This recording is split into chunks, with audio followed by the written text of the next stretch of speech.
Il-qtuħ fil-provvista tad-dawl madwar Malta u Għawdex kien kawża tal-inkompetenza politika tal-Gvern dan intqal f'artiklu ppubblikat fil-Gazzetta Malta Today mill-fundatur tal-kumpanija Media Today, Xavier Balzan, li refera s-sitwazzjoni li żviluppat fl-Eni Malta bħala falliment assolut, kriżi li żviluppat fl-istessim ta' diżastru amministrattiv fil-każ ta' Jean Paul Sofija.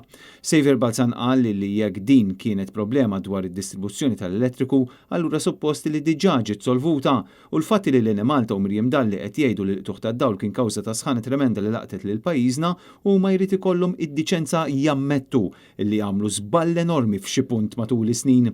F'dan l-artiklu ppubblikat il-ħadd Xavier Balzan semma wkoll il-każ ta' Jean Paul Sofija fejn Robert Abela ivvota kontra li ssir inkjesta pubblika.